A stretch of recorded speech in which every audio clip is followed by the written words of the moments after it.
Today we're going to talk about Travis the chimpanzee, his life, his adoption, everything that happened that later led to the devastating thing that happened with this story. So just sit back and relax and watch. Please subscribe. Travis the chimpanzee was born on October 21st, 1995 to his mom Susie and the dad Coco. They were both wildlife chimpanzees that were taken from Africa in 1970. So Travis mom and dad, they've had a lot of children before Travis was born. So when 3 days after Travis was born, he was taken away from his parents and sold to Sandra and Jerome Harold. So Sandra and Jerome Harold, they were staying in Connecticut, in Stamford, Connecticut. So and they took the chimpanzee home, and they were so happy with him that Sandra had to name him Travis, the name of her favorite musician, Travis Treat. They were training Travis as a human. They treated him as a human. Everything that they ate, they gave to him. He sits on the dining table with them. He feeds with them. He does different. He even bathes with them. So if they drink wine, they will give him. At the time that Sandra got him, he will feed him with feeding bottles.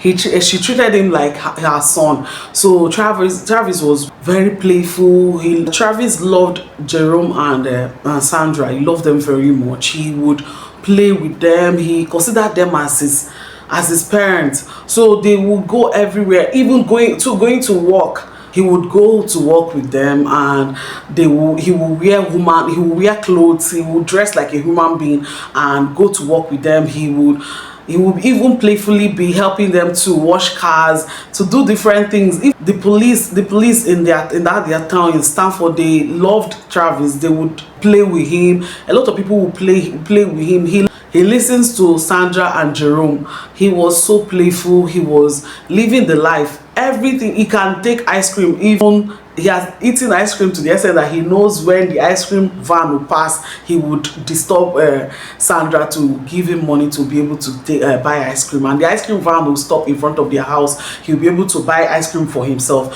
He can open the door. He can close the door. He can take drinks from the fridge, pour himself a drink, and still close the fridge. He behaves like a human.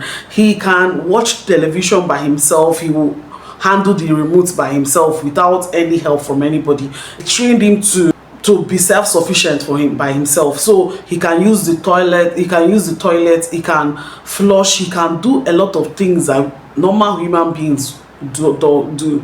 He can drive a car, though they don't allow him to drive cars. But according to Sandra, Travis would go out with her key and try and start up her car and try to drive. They would catch him and stop him from driving out. So Travis was very loved in their neighborhood. They don't even treat him as a chimp, to the extent that he appeared in different television shows.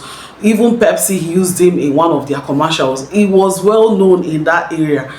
A lot of people were treating him as a normal human being. They loved him so much.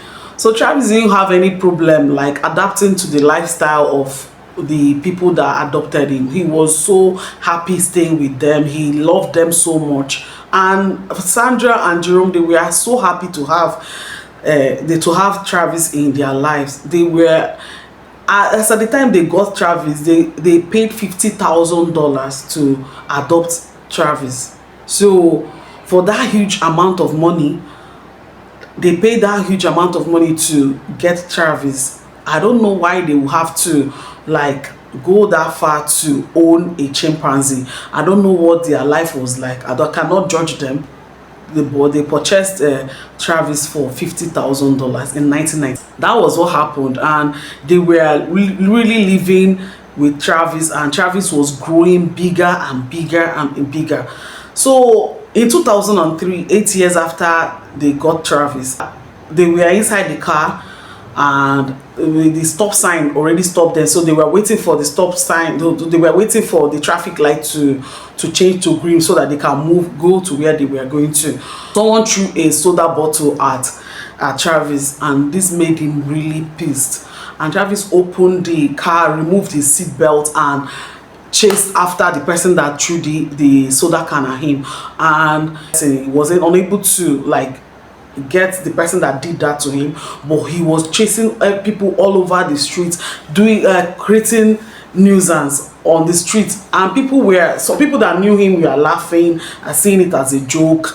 Even police were called, and police were playing with him. They would take him back to the car, and he will open the car again and come out and start chasing people. And this happened for hours, even creating a very huge traffic, but they didn't take it seriously, because after that nothing was really seriously done to Sandra and Jerome about Travis. But it made the Department of Environmental Protection to start looking into. They created a law that prohibited people from having any primate that is bigger than 200 pounds, that is 91 kilograms, and Travis at that time was 200 kilograms. But because they created that law after they got Travis, it was not really, the law does not affect Travis, because the law was made in 2003, and Travis was adopted in 1995, so the law did not really affect him and his family. So Travis was really still going about his business, still being happy with his family and wonderful lives. Then in 2004, Jerome died, and that was very devastating to Sandra. Sandra had a child, a daughter, and the daughter died in the year 2000.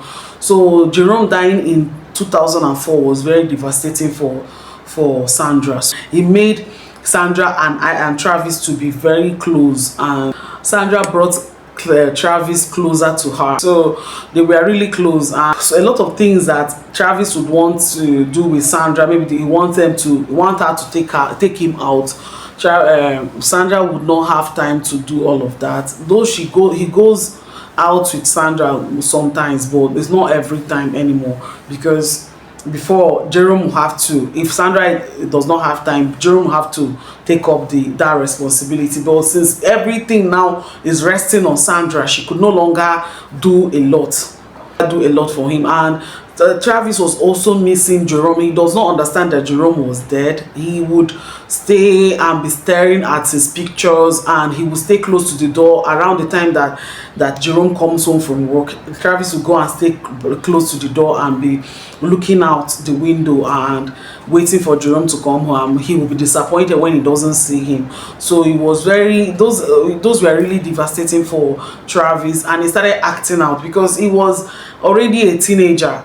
He was experiencing changes in his body, his hormones and everything. But Sandra didn't understand all of that. Department of Animal Protection were still calling Sandra and telling her to like maybe release Travis to go back to the wild. So because Travis has already grown, and now that he's experiencing all of this, he's experiencing different changes in his body, that he needs to like go out and mix up with his fellow chimps.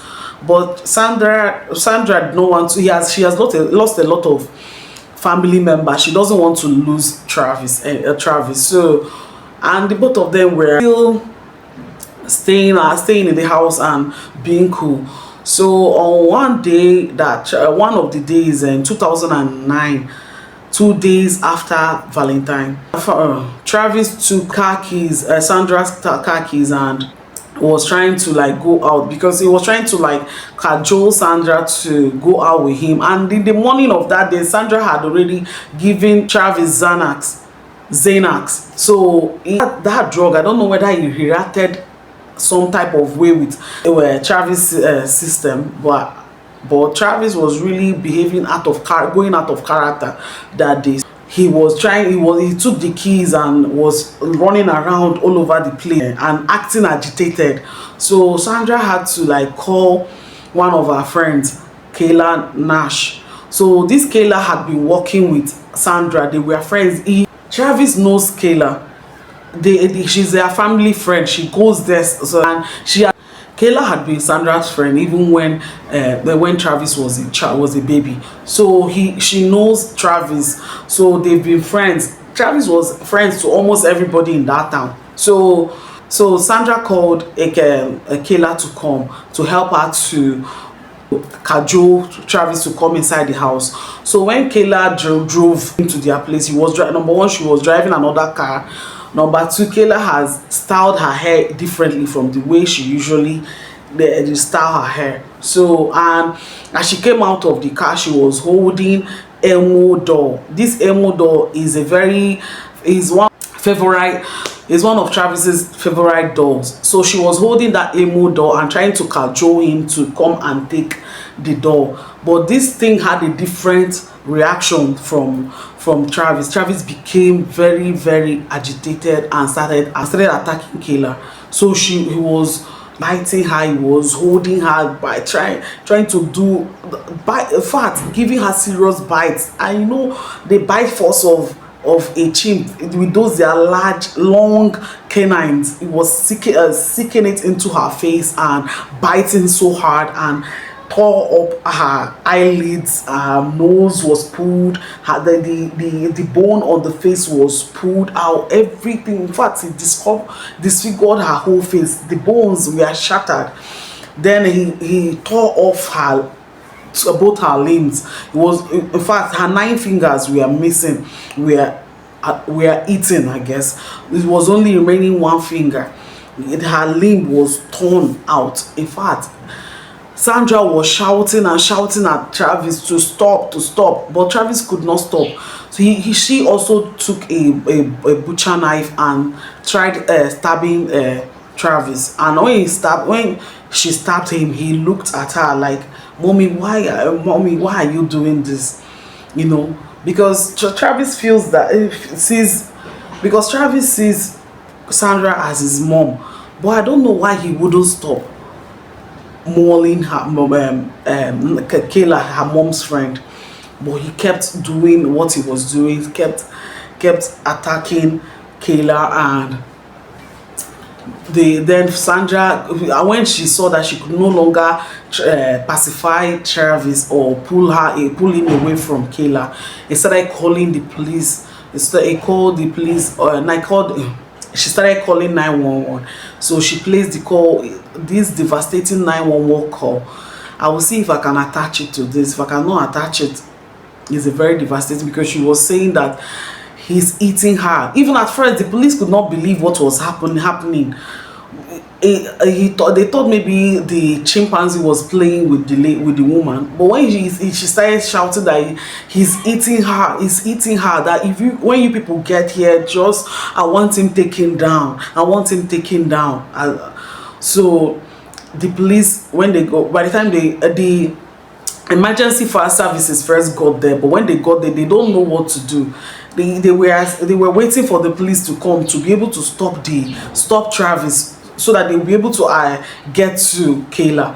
Where the emergency service were waiting, and when the police came, even Sandra was telling them that that Kayla is dead, because the way she saw Travis mauling her friend, she felt that Kayla is already gone. So she was telling them that Kayla is dead, that they should just kill Travis. One of the officers shot Travis 4 times, and after the shooting, Travis left Kayla and limped into the house. So he got into their bedroom, he stayed there and died in the bedroom. Then the police officers were able to assess and check Kayla. They felt she was no more, she was dead. So she was raising her hands, her 2 hands, to show them that she's still alive, and they were able to take her to the hospital. And when she got to the hospital, 4 teams of doctors, of surgeons, worked on her face. Not one doctor, the 4 doctors, 4 teams, different teams worked on her. She was in surgery for 7 hours. So, and she was getting different treatment. At first, the doctors, they thought she would not make it, but she made it. And the doctors that worked on her later received therapy, because they said they described her face as horrendous. It was unbelievable, the level of injuries that she got from Travis. So the doctors, because they've not seen something like that, they had to go through therapy after taking care of her. Her face was really disfigured, and she doesn't have eyelids. Her eyes were infected. They had to be taken out. Her nose, everything, all over, all her face. It was as if Travis just targeted her face. She was fully disfigured, and it was on Oprah Winfrey's show in 2010 that she was able to unveil her face and show what her face was like after the attack. And she was still going for different treatments. She received a face transplant and hand transplant, and her body later rejected the hands. The face, they were still working on it, but it's still disfigured, but at least it's a little bit better than what it used to be before, what it used to be after the accident. So the thing really destroyed Kayla. And Sandra was, after the death of Travis, Sandra was also very devastated, because everyone that she considered family had died at that time. So she was really very devastated, and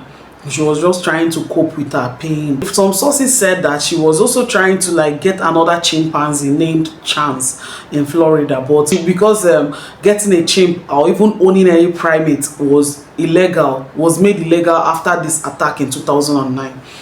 After that killer's attack in 2009, getting any primate in Connecticut was made illegal. So I think she actually got a chimpanzee named Chance, but will have to be in another place. So she goes there in Florida to go and see the chimp, but she was not allowed to like keep any chimpanzee anymore. So, and that was her life until she died in 2010. And Kayla already sued Sandra and sued the Department of Animal Protection in Connecticut. She has sued different people, though her case was thrown out about those suing the police or suing animal protection. She was suing the police, suing the animal protection agencies, that saying that they did not really enforce the law that will make Sandra and Jerome to give away their animal, that they were not really very strict with their laws, and that was why Sandra was able to keep Travis, and that was at the end of the day Travis attacked her, so that they were not really strict with their laws, and they were playing. She sued the police that the police were playing with Travis, and they were not really doing their job on taking it seriously, that Travis is a wild animal, that they could have been able to stop Travis or make her or even make Sandra to give away Travis. Those were her points in the suit. She sued Sandra, and at the end of the day, she was settled from Sandra's estate. She was given $4 million. So, which I think is huge, and which I think is huge in a way, but may also be considered little money, considering that she has been disfigured for life. She will not be able to take care of herself. She will not be able to do anything for herself. She will have to be dependent on people. Then for the rest of her life, she's still receiving different medical attention even till this day. So it is really a very devastating story. I don't know the amount of money that will even make it okay, but that is her reality. That is what she's facing. That is what happened. And I don't know why people will keep different exotic animals. I don't know why people are keeping those type of animals. If you want to get pets, if it's more than dogs and cats, I don't know what you're looking with in getting tigers, chimpanzees, and all different kind of wild animals. I don't know why people are getting all of that, but just as you're thinking of your own relief, as you're thinking of how to get those things because you have enough money to get them, also think of other people, also think of the environment, think of how it will affect people in your life. So now see Kayla did not get a chimpanzee for a pet. She did not do any. The only crime, the only thing that she did was having a friend that had a chimp, and see how her life has been destroyed because of that. So if you're getting all of that, please put other people in your thoughts. Thank you very much for watching, and please subscribe and like this video. Have a wonderful day, and stay curious, stay safe. Thank you very much. Bye.